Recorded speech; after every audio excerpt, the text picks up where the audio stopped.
How you guys doing? We're playing lands today, and probably every other day. So here's a list I'm running. 35 lands.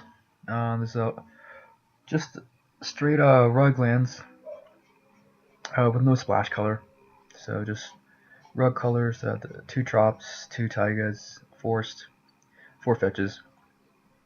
So it's been pretty consistent getting colors online with the 4 duels and the basic forest.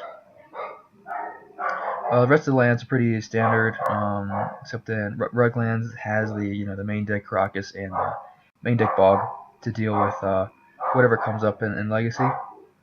Of course, there's the depth stage combo with the 3 stage 1 depths. It's not a priority, and we also have just more tech lands. As going turn 3 depths is not the point of the deck, and then also not a lot of times necessary. With the tutors we have, it's not really a necessary point to have your dredges contain multiple depths, especially when you have a toolbox deck like this. What you want to be doing when you're dredging is hitting a thicket to dredge into it faster and eventually hit a Tolaria West, which can tutor for over half your deck. Getting any land, any Mox, and engineered explosives, which is just great for controlling the board, or for just permanents that you can't target with a Punish Fire or Maze or Karakas. So standard card advantage engines we're used to seeing in Legacy: Loam, Punishing Fire, Grove, and Crucible of Worlds. I like main deck. Just something, I don't know, wouldn't say it's my signature, but something just I like to play in every list I have. There's just so many cases where game 1 just goes too long, or you want to extend it, and Crucible just helps you maintain control of the board, and you don't have to keep dredging every turn. Because there's a little amount of times you can dredge in with a standard 60 card deck. So Crucible just helps you just keep going, recurring cards from your yard, especially useful with any kind of fast spawn effect. Intuition is just super powerful as we get to the sideboard.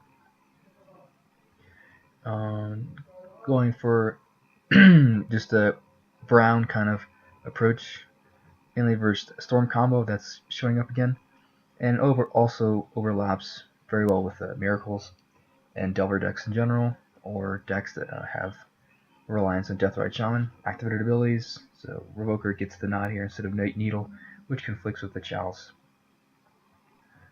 Grip handles the Miracles part that we need to address, along with more hate versus Blood Moon, because 3 explosives doesn't always do it, and it takes 5 mana to blow up a 3 cost permanent that we need to destroy it at instant speed right when they drop Blood Moon. So Grip is 4x, used to be 3, but 4 I've been really comfortable with.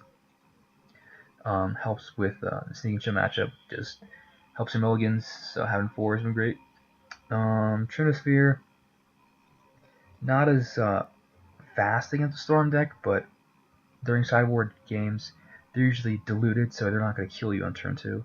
And with help of Chalice and Revoker, they're usually occupied, so you can buy time to have a turn 3 Trinisphere with your mana manipulation. So I haven't had a problem with it. With show and tell decks, it's just more powerful, so I just always had time to play one, and it doesn't slow me down as much when I do need to have Trinisphere in the matchups with show and tell and their enchantments, because Grip is already 3, Intuition's already 3, and Loam will just cost 1 more. Whereas if you would have to have 2 spheres to have them really delve into their mana, and which would make Loam cost 4 mana, Intuition 5, Grip 5 is just don't have that much time and resources to devote to casting a 5-drop. Kiora, this is like a flex slot.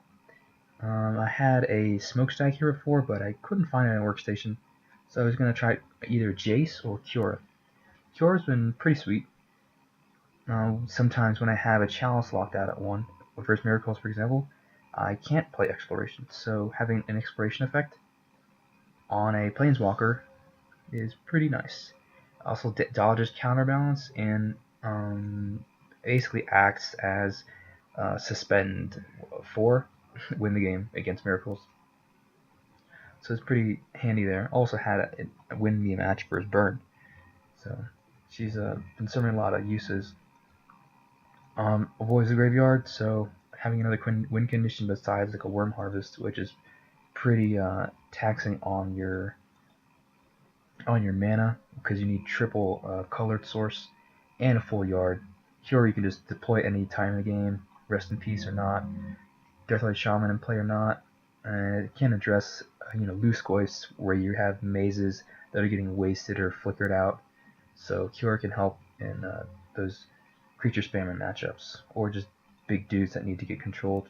Helps against a Knight of the Reliquary, so you don't get beaten down too bad, and you can pull up ahead on mana and not have your exploration effect decayed. So it's been I've been pretty satisfied with it so far.